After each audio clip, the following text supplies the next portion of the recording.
할렐루야. 자, 말씀을 함께 봅니다. 이사야 63장입니다. 이사야 63장 1절 우리 준비되면 함께 봉독하겠습니다.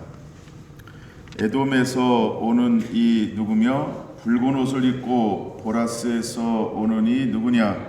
그의 화려한 의복 큰 권능으로 걷는 이가 누구냐?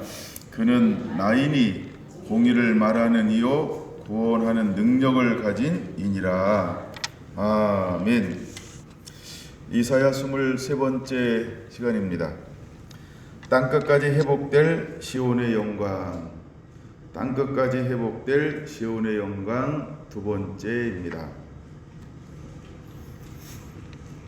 자, 이제 이번 주가 이사야를 마무리하는 주간입니다. 66장이었는데 벌써 마무리를 해가고 있습니다. 아쉽죠? 더 길게 더 오래도록 묵상해야 되는데 내년을 기대하시고 올해는 이사야로 마무리를 하게 될 것입니다. 정말 이사야서를 읽고 또 묵상하면 할수록 우리가 이 시대를 어떻게 읽어내야 하는가, 이런 부분들이 너무나 중요한 시대에 우리가 살고 있기 때문에 우리에게 그런 은혜들이 임하기를 원합니다. 하나님은 각 사람 위에 지혜와 계시의 영들을 부어줍니다. 그래서 때를 따라 하나님이 양식을 나누어 줄 수 있는 이런 사람들을 일으키실 것입니다. 주님은 분명히 마지막 때를 따라 일용할 양식을 나눠줄 자가 있느냐, 이렇게 하는 자를 보면 내가 그를 복주리라. 하나님 이런 사람들을 세우겠다는 겁니다. 그리고 그 사람들을 통해서 일을 하시겠다는 겁니다. 그러니까 때를 따라 일용할 양식을 나눠주는 충성된 하나님 사람들은 반드시 마지막 때 내가 아니어도 누군가는 일어날 거라는 겁니다. 그럼 여러분, 우리가 누군가에게 맡길 것이냐, 나도 그렇게 쓰임받을 것이냐, 우리가 이런 거룩한 욕심, 우리가 천국은 침노하는 자의 것이니라 라고 했던 것처럼 우리가 이런 거룩한 욕심을 가져볼 만합니다. 우리가 하나님 말씀의 사람이 되고 예배의 사람이 되고 기도의 사람이 되어서 하나님, 나도 마지막 때를 따라 양식을 나누어줘서 주님이 오실 길을 예비하고 정말 충성되게 쓰임받은 하나님의 사람이다라고 일컬음받는 그런 우리 한 분 한 분들 되기를 예수님의 이름으로 축원합니다. 자, 이제 58장부터 62장까지는 시온의 회복 과정을 우리에게 잘 보여주고 있습니다. 시온이 어떻게 회복될 것인가 라고 하는 과정들, 여러분 58장으로 잠깐 넘어가 볼까요? 58장으로부터 이제 시온의 회복의 과정을 우리에게 보여주는 겁니다. 하나님이 기뻐하는 금식이란 무엇일까? 금식이라고 하는 건 두 가지 개념이죠. 하나님 앞에 집중, 더 사랑하는 겁니다. 근데 금식하면서 또 하는 게 하나 있습니다. 그게 무엇일까요? 회개라고 하는 것입니다. 그러니까 첫째는 회개가 되고 또 하나는 주님의 그 품으로 더 깊이 들어가는 것이지요. 죄 가지고 들어갈 수 없으니까 하나님 앞에 회개함으로 앞에 나가는 행위가 금식이라는 겁니다. 때때로 개인적 감동이 올 때 우리는 금식해야 합니다. 또한 하나님께서 우리에게 교회적으로 금식하라는 감동을 올 때는 교회가 금식하게 될 것입니다. 근데 금식이라고 하는 건 두 가지가 있다는 것이죠. 하나는 회개가 있고 하나는 하나님 앞에 더 깊이 나아가는 것입니다. 이게 회개라고 하는 것이죠. 근데 하나님이 기뻐하는 금식은 무엇인가라고 할 때 금식은 6절에서 강력하게 풀어지고 있죠. 6절, 내가 기뻐하는 금식은 흉악의 결박을 풀어주게 될 것이다. 멍에의 줄을 끌려주게 될 것이다. 압제당하는 자에서 자유케 할 것이다. 모든 멍에를 꺾는 결과를 맺게 될 것이다 라고 하는 겁니다. 그럼 우리가 여러분 6절 딱 보면 무엇이 기억나야 할까? 저는 58장 12절이 기억이 납니다. 그 다음에 이사야 61장 1절에서 4절이 기억이 납니다. 그 다음에 저는 세례 요한의 사역이 기억이 납니다. 또한 그 다음에 다섯 번째는 예수님의 사역이 기억이 납니다. 그 다음에 더 나아가 사도 바울의 사역, 그 이후에 모든 사역들은 어떤 사역일까?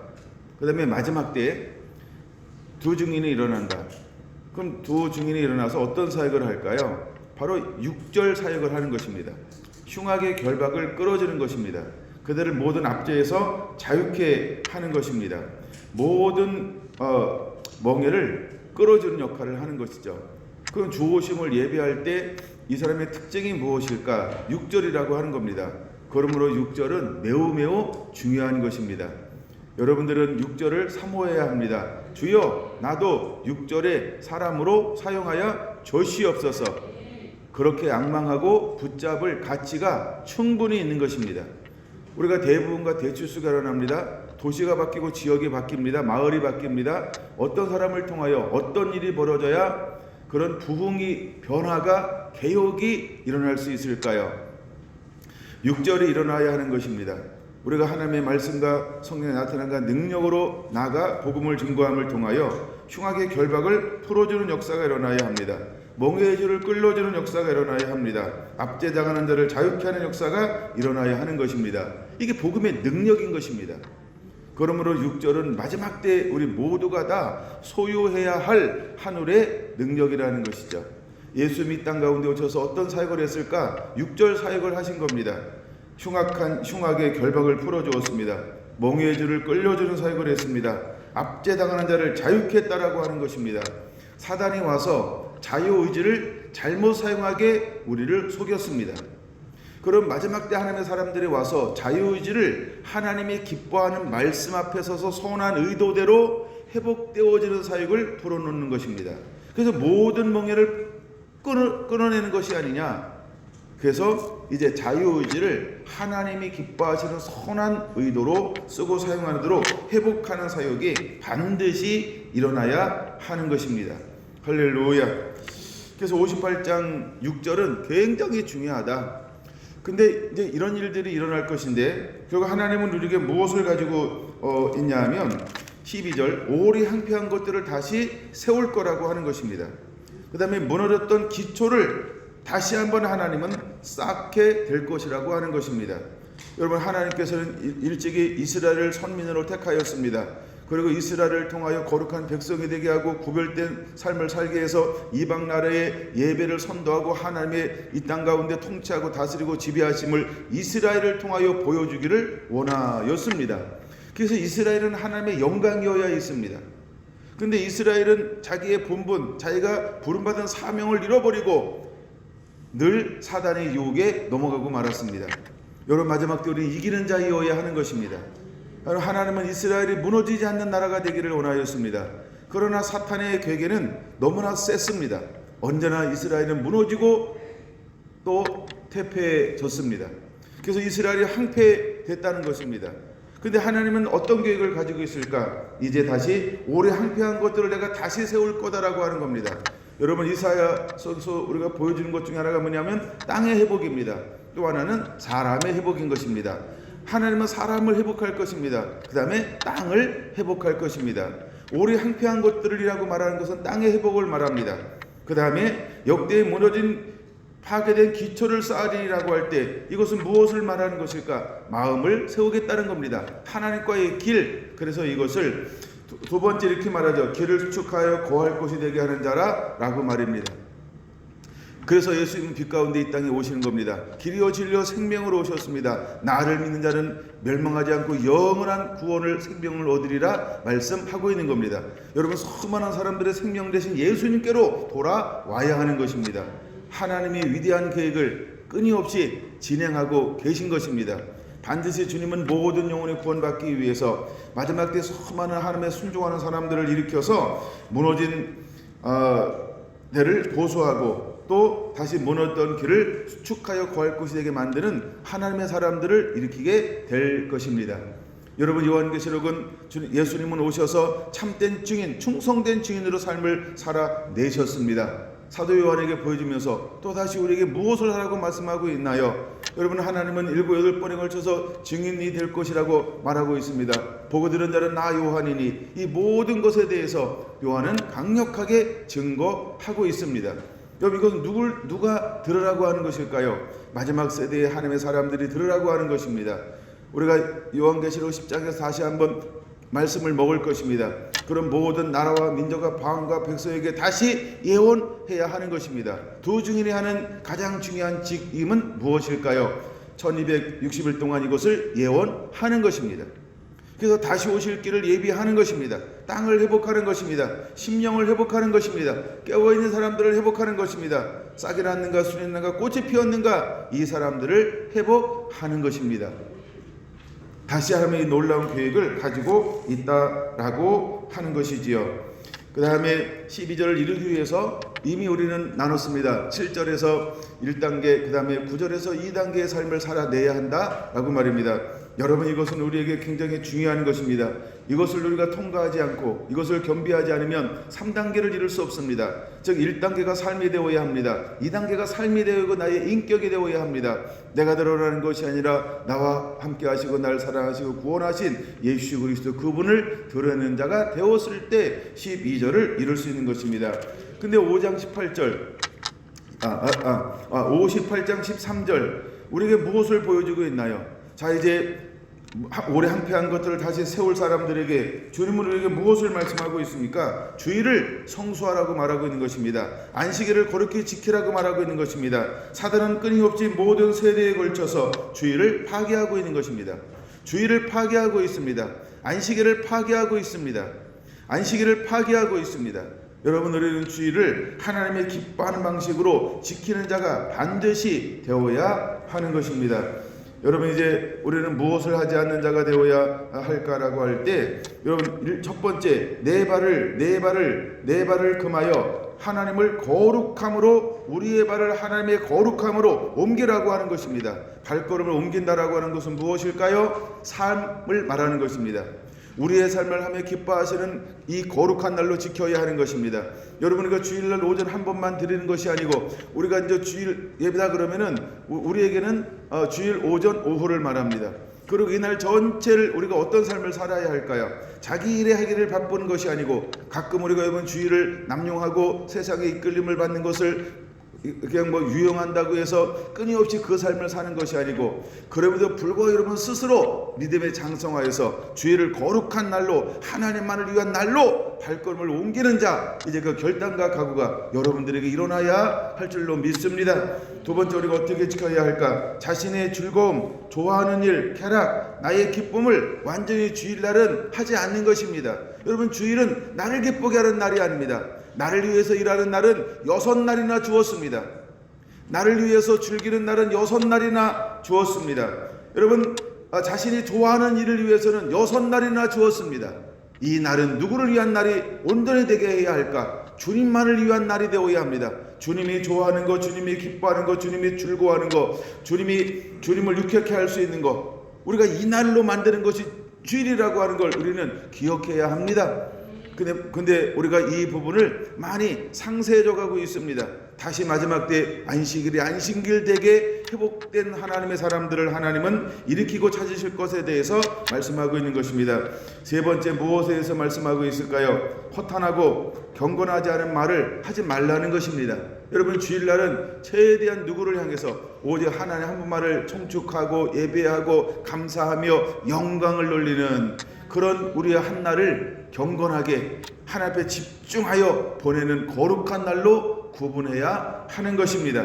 여러분, 주님께서 우리에게 그렇게 말씀하고 있습니다. 이렇게 할 때 하나님께서 우리에게 어떤 축복을 주시겠다라고 14절 약속하고 있나요? 첫째, 여호와 안에서 즐거움을 얻을 것이라고 말합니다.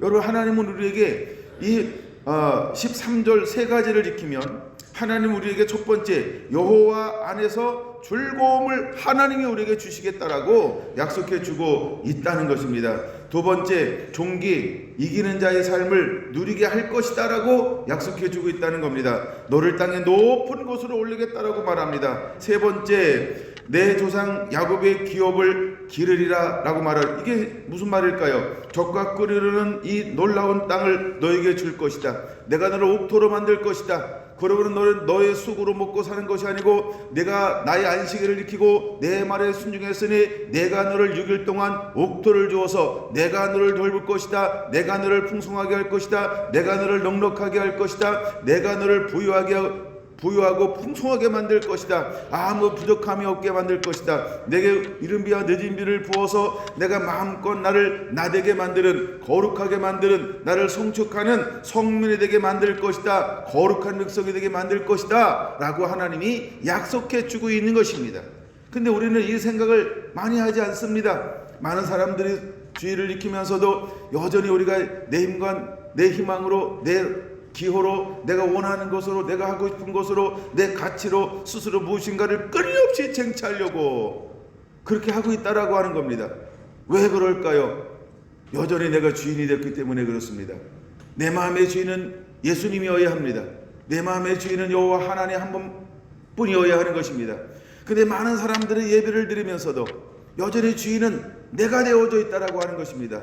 여러분, 주인 되신 하나님은 우리에게 필요한 모든 것을 공급해 주겠다라고 이미 약속해 놓았습니다. 근데 왜 이걸 우리가 붙잡지 않을까요? 말씀의 부재인 것입니다. 여러분들의 말씀을 안 붙잡았기 때문에 그런 것입니다. 여러분들이 첫째 하나님을 모르기 때문에 그렇습니다. 둘째 여러분이 예수님이 누군지를 모르기 때문에 그런 것입니다. 셋째 내가 어떤 존재인지를 모르기 때문인 것입니다. 내가 어떤 위치에 있어야 하는지, 그래서 스스로 주인 되기 때문에 하나님 말씀보다는 내 생각이, 내가 아는 것이, 내 방식이, 내가 살아온 것이, 내가 익숙한 것이 너무 편한 것입니다. 그런데 하나님은 우리에게 분명히 말합니다. 이제 하나님의 시온의 영광을 회복할 사람들은 다릅니다. 우리 사랑하는 성도들은 다르게 되기를 예수님의 이름으로 축원합니다. 그 다음에 하나님께서 시온 회복의 과정을 잘 보여주고 있는 게 58장, 그 다음에 59장에는 무엇을 보여주고 있을까요? 여러분, 59장 전체는 회개를 촉구하고 있습니다. 그 다음에 회개했습니다. 그 다음에 20절 같이 한번 읽어볼까요? 20절 여호와의 말씀이니라. 구속자가 시온에 임하여 야곱의 자손 가운데에서 죄가를 떠나는 자에게 임하리라. 할렐루야. 여러분, 하나님은 회개를 촉구하고 있습니다. 그래서 회개했습니다. 회개를 했더니 하나님께서 그에게 무슨 은혜를 베풀어 줄까요? 구원의 은혜를 베풀어 주겠다라고 약속해 주고 있는 것입니다. 여러분, 우리는 귀로 듣습니다. 눈으로 읽었습니다. 그리고 입으로 말했습니다. 그런데 마음으로는 이 말씀이 안 내려가요. 마음으로 안 내려가니까 실제 삶을 살 때는 구속의 은혜를 잃어버립니다. 그리고 자기가 합니다. 자기 생각으로 합니다. 습관으로 합니다. 남들이 어떻게 하는가? 믿음으로 행하지 않습니다. 여러분들은 마음으로 믿고 입으로 신뢰하는 자가 되어야 할 줄로 믿습니다. 마음으로 믿은 자는 자신의 삶의 방식을 내려놓습니다. 사랑하는 성도 여러분, 자신의 삶의 방식을 내려놓는 자가 되기를 예수님의 이름으로 축원합니다. 이사야 60장은 대부분과 대추수를 보여주고 있는 것입니다. 일어나라 빛을 발하라. 이는 내 빛을 얻고 여호와 영광이 내 위에 임하였느니라. 이제 부흥이 올 것입니다. 여러분, 시온의 회복의 과정을 보여주는 것입니다. 우리가 회개하고 하나님의 말씀과 구속의 은혜를 가지고 살아갈 때 하나님은 그 사람들을 빛을 발하는 하나님의 영광의 통로로 사용할 것이다라고 우리에게 보여주고 있는 것입니다. 61장 1절에서 4절입니다. 1단계, 2단계를 우리가 삶을 살아가면 1단계, 2단계라고 하는 것은 58장을 말합니다. 그러면 하나님께서는 우리에게 무엇을 부어준다라고 약속하고 있나요? 61장 1절 주 여호와의 영이 내게 내리셨으니 하면서 주의 성령을 부어주게 될 거라고 말하고 있는 것입니다. 이제는 먼저 우리는 말씀에 순종하여 기뻐하는 삶을 살아가야 합니다. 사랑하는 삶을 살아가야 합니다. 하나님을 사랑하고 이웃을 사랑하고 말씀에 순종하는 삶을 살아갈 때, 다시 말해서 우리에게 말씀이 회복되면 하나님의 그 안에 무엇을 더 부어줄까요? 성령을 부어줍니다. 그러면 과거와 현재와 장래 일에 대해서 보혜사 성령님, 진리의 성령님은 우리를 분명하게 진리 가운데로 인도하여 줄 것을 61장은 보여주고 있는 것입니다. 내 능과 힘으로만 되지 않습니다. 때로는 우리가 기록된 말씀만 가지고 되지 않습니다. 반드시 우리는 마지막 때 하나님을 쓰기 위해서 무엇을 부어줄까? 성령을 부어줄 것입니다. 여러분들은 성령의 사람이 되어야 합니다. 여러분, 한 번 구하고 두 번 보고 그렇게 끝나는 것이 아닙니다. 우리는 지속적으로 하나님의 인자와 영광 가운데 머물기 위해서 성령을 구하는 자가 되어야 할 줄로 믿습니다. 할렐루야. 여러분, 1절은 분명히 말합니다. 우리에게 성령의 인도함을 받으면 하나님이 우리에게 어떤 것을 주겠다고 말씀하고 있나요? 하나님이 우리를 고쳐줄 것이다. 자유케 할 것이다. 은혜의 해가 떠올라 보복하는 날을 이룰 것이다 라고 말합니다. 왜 보복하는 날일까요? 이미 사단은 에덴 동산에 들어와서 모든 걸 다 파괴했습니다. 여러분, 지금 6,000년이 지나가는 지금까지도 사단은 파괴하고 있습니다. 수많은 사람들이 사탄에게 붙들려 있습니다. 그러므로 마지막 때 성령이 임하면 반드시 하면 고칠 것이다, 자유케 할 것이다, 은혜의 해를 희년을 선포할 것이다 라고 약속해 주고 있는 것입니다. 마지막 때 어떤 사람들이 일어나야 할까요? 은혜의 해를 선포하는 사람들이 일어나야 하는 것입니다. 예수님께서 이 땅에 오셔서 하셨던 사역은 무엇을 선포하신 걸까요? 이미 2000년 전에 그는 오셔서 희년을 선포했습니다. 너는 이것을 완성하고 끊임없이 이루는 자가 되라 라고 바톤을 우리에게 넘겨주신 것입니다. 차들은 이렇게 말합니다. 이루며 라고 말입니다. 우리가 61장 4절, 하나님께서 우리에게 이제 마지막에 모든 것들을 쌓아서 이루게 될 것입니다. 그 다음에 6절, 이 사람들, 이것을 이루는 사람들, 오래 항폐한 것들을 다시 쌓아 이 모든 것들을 무너진 데를 중수하고 일으키는 사람들, 이 사람들을 누구라고 6절에 보면 일컬음을 받게 될까요? 너희는 여호와의 제사장이라 일컬음을 받게 될 것이다. 너희를 우리가 하나님의 봉사자라 할 것이다 라고 말하고 있습니다. 이제 여러분, 마지막 때 살아가는 하나님의 사람들은 어떻게 칭함을 받는 자가 되어야 할까? 우리는 하나님의 거룩한 제사장이어야 할 줄로 믿습니다. 우리는 하나님 나라의 봉사자가 되어야 할 줄로 믿습니다. 그럴 때 하나님께서 제사장 되고 봉사자가 된 자에게 무엇으로 공급하고 채우시고 인도하여 주겠다라고 약속하고 있을까요? 이방 나라의 재물을 먹게 될 것이다 라고 약속하고 있습니다. 이미 이 말씀은 이사야 60장 4절부터 쭉 기록되어져 있는 것입니다. 여러분, 우리가 일어나 빛을 발할 때 열방과 열왕들이 내게 순종하고 돌아오게 될 것인데 그들이 남자들이 안겨오고 여자들이 안겨오는데 모든 부를 가지고 내게로 돌아올 것이다 라고 분명히 약속해주고 있는 것입니다. 근데 또다시 하나님은 61장 6절에 또다시 약속해 놓고 있으며 너희가 이방 나라의 재물을 먹으며 그들의 영광을 얻어 자랑할 것이니라 라고 말입니다. 여러분, 전에는 우리가 6,000년 동안 멸시받고 조롱받고 언제나 교회는 약하였습니다. 외부적인 공격에 언제나 교회는 약하였습니다. 왜 그럴까요? 교회 다니는 것들이 저래 이래가지고. 여러분, 저들은 네 맘대로 합니다. 근데 교회만 다니면 네 맘대로 하면 안 된다고 이미 세상들은 우리를 다 묶거나 손발을 묶어놔요. 입을 묶어놔요. 아무것도 못하는 것이 교회 다니는 사람이야 이렇게 묶어놔요. 그래가지고 우리는 또 스스로 뭐라고 그러니까 아이고 저 영혼을 구원하기 위해서 우리가 잠잠해야 돼요. 강하면 안 돼요. 세면 안 돼요. 이렇게 스스로 우리를 묶어왔습니다. 그러나 때가 오면 하나님께서 어떻게 하실까요? 7절인 것입니다. 너희가 수치 대신 보상을 배나 얻게 될 것입니다. 능력 대신 목으로 말미암아 즐거워할 것입니다. 그 하나님께서 목을 얼마나 줄까요? 그 땅에서 갑자기 나왔겠고 영원한 기쁨으로 하나님께서 우리의 목을 채워주게 될 것이다 약속해 주고 있습니다. 사랑하는 성결한 성도 여러분, 이제 우리가 어떤 삶을 살아내야 할까요? 하나님 분명히 약속하고 있습니다. 여러분, 수치와 능욕 대신 보상을 변화받고 갑절 영원한 기쁨을 우리에게 주시겠다라고 약속하고 있는 것입니다. 여러분, 이것이 일어나는 동시에 이 땅 가운데 일어나는 것이 11절 무엇이 일어날까요? 대부흥과 대추수인 것입니다. 여러분, 11절은 다 같이 한번 읽어보기를 원합니다. 준비됐나요? 시작. 땅이 싹을 내며 동산에 거기에 뿌린 것을 움돋게 함같이 주 여호와께서 공의와 찬송을 모든 나라 앞에 솟아나게 하시리라. 할렐루야. 이제 여러분, 하나님의 영원한 말씀과 찬송이 모든 나라 앞에서 울려 퍼지게 할 것입니다. 각 사람의 심령 가운데서 솟아나게 할 것입니다. 전에는 수치를 당하였습니다. 여러분, 전에는 능력을 받았습니다. 그러나 그 약한 그 사람에 통하여 하나님은 무엇을 하시겠다라고 말씀하고 있는 걸까요? 여러분, 봄이 오면 모든 만물의 생명이 돋아나고 싹이 피어나며 꽃이 피어나며 만물을 풍성하게 만드는 것처럼 마지막 때 하나님께서는 대부흥과 대추수의 놀라운 기적을, 은혜를 하나님은 가지고 있는 것입니다. 이제 여러분들은 이 대열에 쓰임받는 자가 되어야 합니다. 여러분, 준비하고 있어야 할 줄로 믿습니다. 나 하나 간소하게 힘들고 어려운 신앙 믿음의 사람이 아니고 이제는 나 안에 다른 수많은 영혼들을 감당해낼 수 있는 준비된 하나님의 사람들이 되기를 예수님의 이름으로 축원을 드립니다. 할렐루야. 여러분 62장은 무엇을 우리에게 보여주고 있는 걸까? 간단하게 말하면 신년의 축복을 누리는 것입니다. 신년의 축복을 누리는 것입니다. 신년의 축복을 누려야 합니다.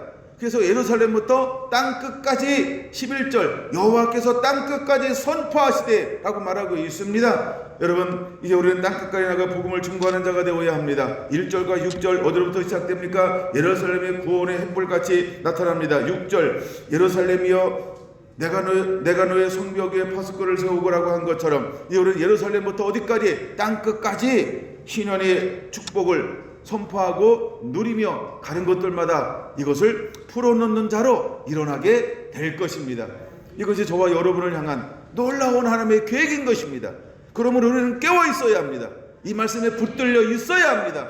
내가 그것을 소망하고 원하고 있어야 합니다.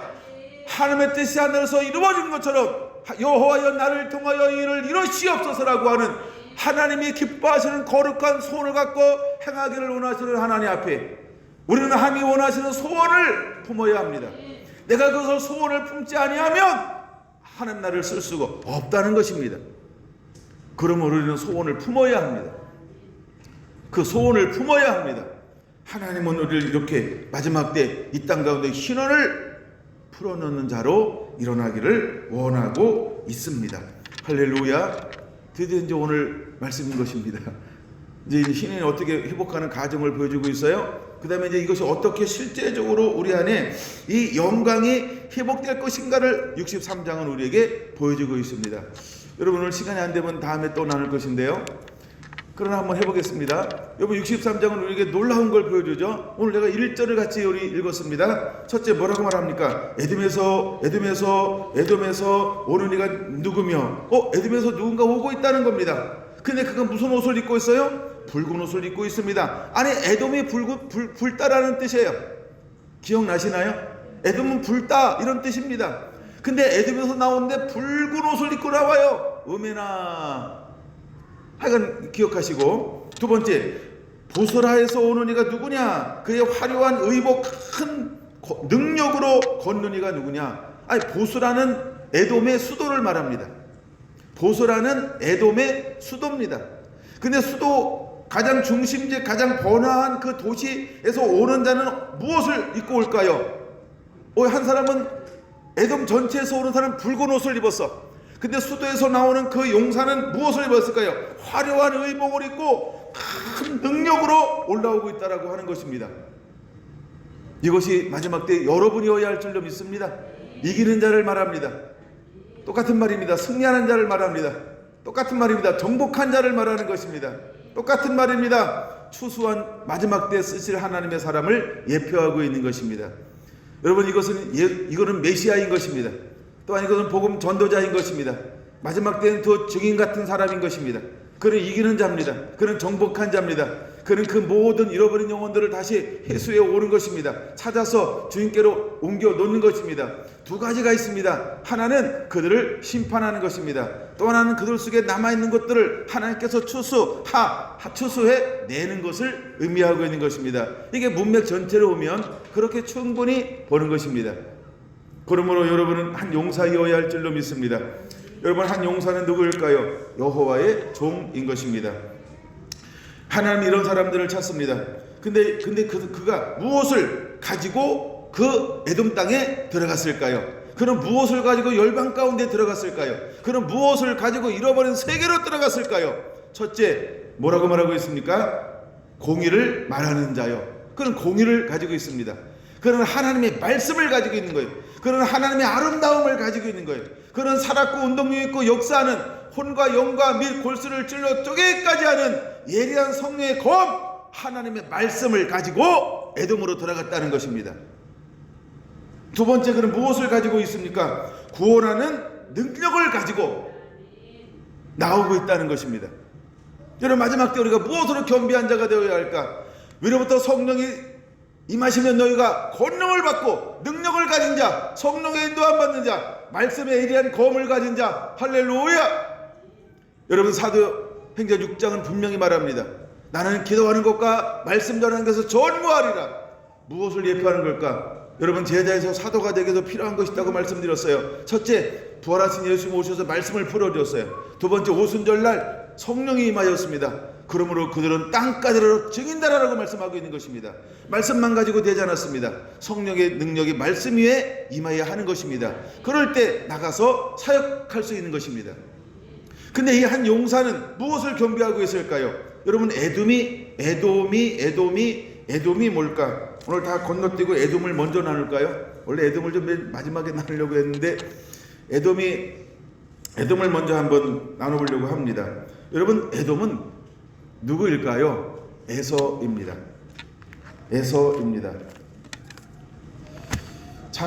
창세기 25장을 보겠습니다. 창세기 25장 21절부터 26절입니다. 21절부터 26절. 이삭이 그의 아내가 임신하지 못함으로 그를 위하여 여호와께 간구하며 여호와께서 그의 간구를 들으셨으므로 그의 아내 리브가가 임신하였더니 그 아들들이 그의 태 속에서 서로 싸우는지라. 그들이 이르되 이럴 때에는 내가 어찌할꼬 하고 가서 여호와께 묻자온대. 여호와께서 그에게 이르시되 두 국민이 내 태중에 있구나. 두 민족이 내 복중에서부터 나누이리라. 이 족속이 저 족속보다 강하겠고 큰 자가 어린 자를 섬기리라 하셨더라. 그가 해산 기한이 찬즉 태에 쌍둥이가 있었는데 먼저 나온 자는 붉고 전신이 토롯 같아서 이름을 에서라 하였고 후에 나온 아우는 손으로 에서의 팔꿈치를 잡았으므로 그 이름을 야곱이라 하였으며 리브가가 그 아들을 낳을 때에 이삭이 60세였더라. 아멘. 이미 여러분, 자, 그러면 에돔은 누굴까요? 에서의 후손들이죠. 근데 에서는 태어날 때 어떻게 태어났어요? 불따. 그래서 불따라는 뜻을 가지고 있어요. 근데 63장에 보니까 이 한 용사가 에돔에서 나오는데 무슨 옷을 입었어요? 붉은 옷. 근데 왜 붉은지는 아시나요? 63장에 나오는데 63장에 나오는데 그거 안 보인 거죠? 63장에 한 단어가 기록되어져 있습니다. 그게 뭐냐 하면 그에게 무엇이 묻었냐 하면 선혈이라는 단어가 있어요. 3장에 보면 선혈이 묻었다. 선혈이라는 단어가 나오죠. 예, 3절에 63장 3절에 선혈이 묻었다. 또 6절에 뭐가 묻어서요? 선혈이 땅에 쏟아지게 하였느니라. 그럼 선혈은 뭘까요? 피를 말하는 거죠. 그러면 에돔에 가서 뭘 했다는 거예요? 영적 전쟁을 했다는 거예요. 그래서 옷이 붉었어요. 붉은 땅에 갔는데 붉어서 왔다. 굉장히 아주 재밌는 표현인데 나중에 제가 이걸 다 나누고 혹시 한번 정리할 때 또 은혜가 되면 이걸 그렇게 한번 새롭게 재밌게 풀어드릴게요. 근데 그 에서는 불따라고 이름을 가지고 태어났어요. 그게 왜 붉은지 제가 지난번에 설명했죠. 사람이 그냥 태어날 때 붉어서 태어난 사람들이 거의 없습니다. 없죠? 왜 붉었어요? 용쓰고 힘쓰니까. 이미 에서는 태 속에서부터 누구를 죽이려고 한 거예요? 야곱을 죽이려고 태 속에서 싸우는 거예요. 그래가지고 엄마가 아기를 낳는데 쌍둥이야. 근데 배에서 심하게 요동쳐요. 그럼 엄마가 힘들까요? 야곱이 힘들까요? 둘 다 힘듭니다. 그렇죠? 예, 그러면 거기서 싸우는 에서는 안 힘들까요? 굉장히 힘을 써야 되겠죠. 예, 그래가지고 내가 나갈까 네가 나갈까 싸우면서 나오는데 예, 서로 계속해서 그러니까 에서는 이미 모태로부터 무엇을 가지고 태어났을까요? 야곱을 죽이려고 하는 성향을 가지고 태어났다는 겁니다. 아예 그렇게 정의하는 게 좋아요. 지금도 이슬람의 목적이 뭘까요? 이슬람 나라의 존재 목적이 뭐예요? 제 1번이 뭔지 아시죠? 이 땅에서 이스라엘을 전부 쓸어버리자. 이게 하마스, 이게 헤즈볼라. 여러분, 이것이 수많은 중동에 있는 나라들이 첫 번째 그들의 나라의 목적, 존재의 목적을 뭘로 생각해요? 이스라엘을 이 지구상에서 완전히 죽이자는 겁니다. 이거 대놓고 얘기합니다. 대놓고 이스라엘을 죽이자 그러면 이스라엘은 어떻게 해야 돼요? 대놓고, 그렇죠? 맞짱 떠야 합니다. 그래서 이스라엘은 굉장히 멋있어요. 한 번 공격하면 두세 대 때려요. 2대 때리잖아요. 그럼 몇십 발 때려버려요. 왜 그렇게 할까요? 까불면 죽는다, 아작을 내버리는 거예요. 왜요? 저들의 목적은 뭐예요? 우리를 죽이는 게 목적이에요. 그 우리를 죽이는 걸 목적으로 가지고 있는 사람들을 우리가 어떻게 해야 될까요? 하지마. 왜 이러니? 아이 귀찮아. 너 진짜 나 싸우려고 그러는 거야? 계속 우리를 놀린다 까분다. 그럼 어떻게 해야 돼요? 그쵸? 아작을 내야 합니다. 무슨 표현을 써야 될지 내가 잘 모르겠네. 이거 집회도 아니고. 집회하면 좀 가격한 용어를 좀 쓰고 싶어요. 마찬가지예요, 여러분. 지금도 보세요. 이미 들어와서 1000여 명을 죽였어요. 그리고 200여 명을 포로로 인질로 잡아갔어요. 그럼 이걸 어떻게 해야 합니까, 여러분? 그렇죠? 완전히 쓸어버려야 되는 거예요, 여러분. 절 세워주세요. 제가 쓸어버리겠습니다. 하나님의 싸움은 그런 싸움입니다. 제가 개척하기 전에 30여 년 전에 어느 목사님한테 가서 이제 계시록의 강의를 쭉, 이거 굉장히 유명한 분이 한 거예요. 근데 그분은 사단과 하나님과의 싸움에 이걸 강의한 적이 한 번 있어요. 사단은 어떻게 싸우냐 하면 막 싸워요. 사단 내가 졌어, 내가 괜히 까불어서 날 용서해줘. 그러면 사단이 너 이제 다시는 까우지 마, 한 번 더 까면 너 죽여버린다, 이런데요. 그래서 자기 편을 만든대, 사탄은.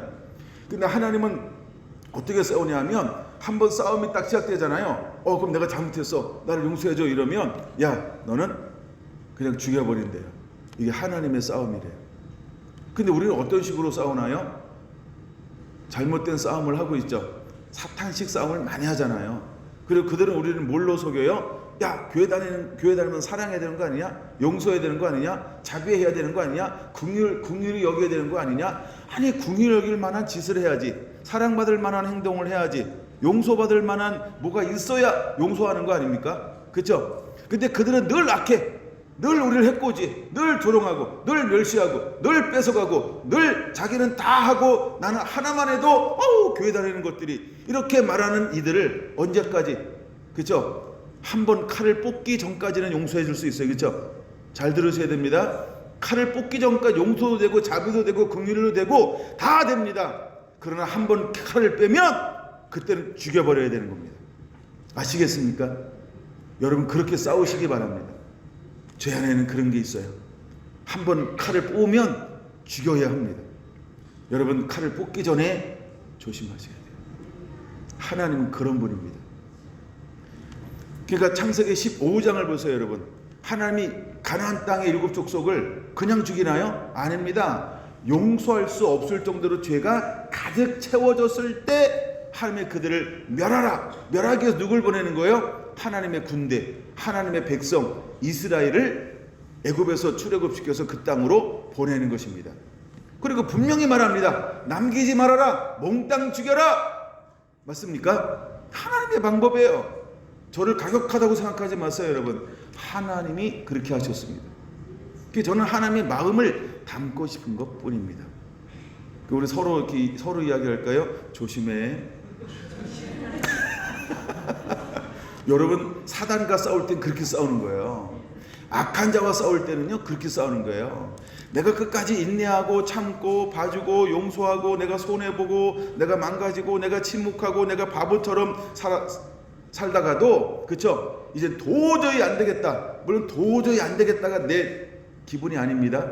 그쵸? 내 상태가 아닙니다. 공의여야 합니다. 공의. 하나님 앞에 옳은 것이어야 한다는 겁니다. 그때 우리가 한번 칼을 뽑으면 어떻게 해야 될까요?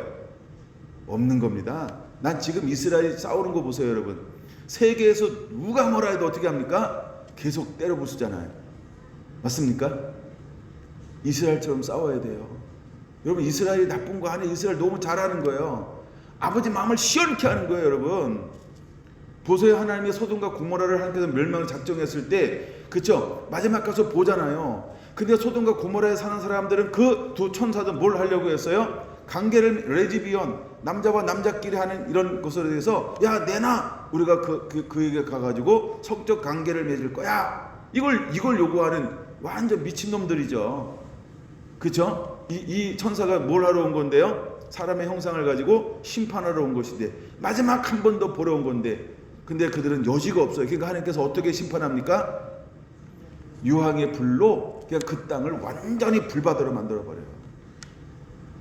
그쵸? 하나님을 여러분 너무 몰라서 그래요. 난 여러분들이 하나님이 어떤 분인지 아는 자가 되기 원합니다. 여러분, 하나님이 한번 마음 먹잖아요. 물 심판할 때 살아난 사람이 없어요. 7명에는 없는 거예요. 전부 죽은 거예요. 전부. 그게 심판입니다, 여러분. 그게 하나님의 전쟁이에요. 그게 하나님이 전쟁이라는 거예요, 여러분. 마지막 때 대환란이요, 여러분 자꾸 환란에 초점 맞추지 마세요. 하나님의 분노가 쏟아지는 거예요. 하나님의 분노가. 그럼 하나님의 분노는 아무한테나 분노할까요? 아니에요. 분노를 유발자가 있겠죠. 분노 유발자, 그들에게 쏟아질 거예요. 그리고 여러분은 분노 유발자로 살래요? 아니면 사랑받는 자로 살래요? 빨리 선택하세요. 그렇죠? 분노 유발자는 하나님께서 가만 안 놔둬요. 예. 여러분, 분노 유발하지 마세요. 아니, 바벨론이 하나님께서 이스라엘이 유다가 이제 포로를 끌려가게 만들잖아요. 그 왜 그럴까요? 분노를 유발하니까 하나님께서 그때를 어떻게 하겠다는 거예요? 그럼에도 불구하고 하나님은 뭘 줬어요? 둘로 나누잖아요. 근데 하나님은 하나가 되기를 원했어요. 뭘로요? 야, 내가 원하는 것은 바벨론으로 끌려가는 거야. 근데 그들이 바벨론으로 끌려만 갔어요. 지 마음대로 하는 인간들이 막 있어요. 그러니까 자기 마음대로 하는 인간을 하나님께서 칼, 전염병, 전쟁으로 다 죽여버렸어요. 그리고 누구만 살린 거예요? 하나님의 선자를 통해서 말씀하신 포로로 끌려간 사람만 남긴 거예요. 마지막에 이제 70년이 지났어요. 누굴 쓰나요? 흩어져 있는 사람들이 와서 이 사람 안 써요. 누구 쓰는 거예요? 포로로 끌려간 사람, 그 사람을 통하여 영광을 회복하는 거예요. 여러분, 출신이 때로는 중요하지 않을 수 있어요. 말씀에 순종하는 자를 통해서 하나님은 일하신다라고 하는 하나님의 이 공의, 이것을 우리가 깨달아야 하는 것입니다. 계속 아유 나도 인간인데 누가 인간 아니래? 그렇죠? 사람이면 다 사람이나 사람다워야 사람이지. 우리 이런 말 있잖아요, 그렇죠? 이게 교회에서 만들어낸 얘기예요, 세상에서 만들어낸 이야기지. 근데 그들은 분명히 다 알고 있으면서도 결정질 때 우리를 계속 속입니다. 사단이 하는 겁니다. 마지막엔 여러분, 꺼진 불로 다시 보자라고 하는 것처럼 우리가 사람들을 다시 봐야 돼요. 뭘 봐야 될까요? 소속이요. 이게 하나님의 공이라고 하는 거예요. 하나님은 마지막에 심판은 그렇게 임하는 것입니다. 그러므로 여러분들은 믿음의 사람이 되어야 합니다. 하나님을 사랑하는 사람이 되어야 할 줄로 믿습니다. 할렐루야. 자, 에서 이야기 하다가 하여간 에서 이야기가 재밌게 풀어져야 됩니다. 그래서 에서는 에돔의 후손이라는 거예요. 그러니까 태어날 때부터 그런 뭘 하려고 태어났어요? 죽여버리겠다 이러고 태어난 사람이 누구라고요? 에돔, 에서예요. 에서. 아무리 에서도 안 됩니다. 하나님 에서는 미워하고. 그럼 보세요, 왜 에서를 미워할까요? 말라기 1장에도 분명히 말하잖아요. 하나님 야곱은 사랑하고 에서는 미워하고. 그러면 하나님이 원래 미워하는 성품을 가지신 분입니까? 아닙니다. 여러분, 하나님을 그렇게 곡해하고 오해하지 마세요. 우리가 가끔 이러잖아. 왜 엄마는 나만 미워해? 또 이럴 수 있잖아, 그렇죠? 아니, 왜 내가 널 너만 미워하냐? 아니에요. 미워할 만한 행동을 하니까, 그렇죠? 행동을 안 하면 되잖아요. 하지 말라는 걸 안 하면 되잖아. 이죽거리며 막 싱글싱글거리며 계속 똑같은 걸 반복해. 지속 반복. 아이고, 밥 먹고 힘이 있어가지고 그냥 지속 반복 하는 거예요. 그게 에서입니다, 여러분. 지금도 이 전쟁이 그 전쟁을 하는 거예요. 그래서 전쟁하는 거예요. 근데 이걸 제가 이제 하나님이 오늘 말씀을 준비했는데 이거를 한눈에 쫙 보게 했어요. 그래서 이걸 재밌게 풀어가야 되는데 하여간 할 말은 많고, 그러나 하여간 여러분 이해가 되시는 거죠? 내가 나눈 것만큼만 은혜 받으면 됩니다. 이게 에서라는 거예요. 에서는 이 땅 가운데서 사라져야 하는데, 마치 이거 주님이 뭐라고 말씀했냐면 야곱과 에서는 알곡과 가라지와 같다, 이렇게 말씀하셨어요. 이해가 되시죠? 이미 여러분 이때 태어날 때가 2006년이에요. 에서가 태어날 때가. 근데 지금 4,000년이 지났어요. 그렇죠? 4,000년이 지났어요. 근데도 이 싸움이 끝났나요? 안 끝났나요? 안 끝났잖아. 마찬가지 아닙니까? 마태복음 13장에 말하고 있는 것처럼 알곡을 심었어요. 근데 밤에 잠을 자는 가운데 마귀가 와서 뭘 뿌려놓고 갔어요? 가라지를 뿌려놓고 갔어요. 원래 하나님이, 이건 저 성경에 없는 얘기입니다. 이상한 얘기 할 거니까 이상하게 들으시면 됩니다. 하나님께서 원래 사랑을 해가지고 씨를 누굴 심어줬어요? 이 야곱을 심어줬어요. 근데 사탄이, 그쵸? 누굴 또 하나 심었어요? 가라지인 에서를 심었어요. 그래가지고 엄마 리브가 속에는 쌍둥이가 있었어요. 그래서 하나님께 묻는 거예요. 왜 얘들은 뱃속에서부터 맨날 싸우나요? 그랬더니 하나님이 그걸 가르쳐 주잖아요. 여호와 하나님께서 말씀하여 가라사대 내 태중에는 두 민족이 있느니라. 뭐가 있다고요? 두 민족이 있다는 거예요. 그러니까 마지막까지 이슬람 안 없어집니다, 여러분. 언제 없어질까요? 종말이에요, 종말. 주님이 재림하야 없어집니다. 재림하면 없어집니다. 그러나 재림할 때 반드시 하나님께서 누구를 먼저 칠까요? 그죠? 가라지를 먼저 모아 그 불타는 불못에 던지게 될 것입니다. 그걸 믿으시기 바랍니다. 그걸 믿으시기 바랍니다. 지금 여러분 한국에 얼마나 많은 이슬람 나라들이 사람들이 들어왔는지 몰라요. 여러분 그들 씨알 잘 안 먹혀요. 왜? 그들은 본능적으로 종교의 신념을 가진 굉장히 무서운 거예요. 사상론이란 굉장히 무서운 거예요. 여러분 그들이 물론 그들도 희심할 수 있습니다. 그들도 사랑하면 희심할 수 있습니다. 그렇죠? 물론 우리가 그것을 해야 합니다. 그렇죠? 그러나 그의 주도적인 세력은 무엇의 인도함을 받을까요? 주도적인 세력은 무엇의 인도함을 받을까요? 그들은 사단의 흐름을 탈 것입니다. 그게 태생인 것입니다. 그럼 여러분은 무엇을 타는 자가 되어야 할까요? 사랑하는 성도 여러분, 여러분은 야곱을 사랑하는 자가 되어야 합니다. 우리는 야곱을 따라가는 자가 되어야 합니다. 우리는 야곱을 사랑할 수 있도록 야곱에게 접붙임 받은 자가 되어야 할 줄로 믿습니다. 우리는 야곱을 사랑해야 합니다. 하나님은 분명히 말합니다. 야곱은 사랑하고 에서는 미워했다라고 말입니다. 이게 창세기만 나오는 게 아닙니다. 그렇죠? 하나님은 야곱은 사랑하고 에서는 미워했대요. 왜 하나님이 미워하나? 하나님이 그러신 분입니까? 아무 의미 없이 아닙니다. 그들은 미워하는 짓만 골라서 하기 때문에. 이 말이 무슨 말이에요? 그들의 배우는 누구라는 거예요? 그들은 사단의 하수인들이라는 거예요. 그들은 어둠의 사자라고 하는 거예요. 그래서 하나님은 그들을 좋아할래야 좋아할 수가 없습니다. 저는 정말 가슴치며 너무 아파했던 말씀이 로마서 1장이었어요. 하나님께 내버려 두사. 그럼 하나님이 내버려 두시는 분입니까? 아니, 절대 아니죠. 하나님은 끊임없이 사랑하는 분입니다. 성향이. 근데 하나님은 내버려 둘 수밖에 없어요. 왜 내버려 둘 수밖에 없을까요? 그들은 순종하지 않습니다. 하나님을 찾지 않습니다. 하나님을 부르지 않습니다. 계속해서 오라고 수없는 기회를 줍니다. 근데 그들은 스스로 거부합니다.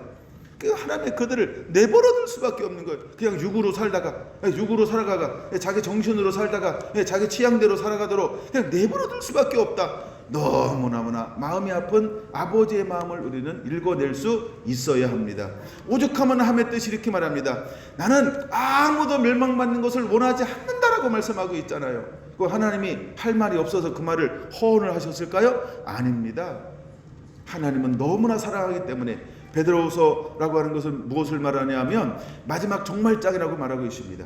근데 그때 하나님께서 그렇게 말하는 것입니다. 나는 아무도 멸망자 그 모든 영혼이 생명을 얻는 자, 구원을 얻는 자가 되기를 원하느니라. 아버지의 마음을 그렇게 모릅니까?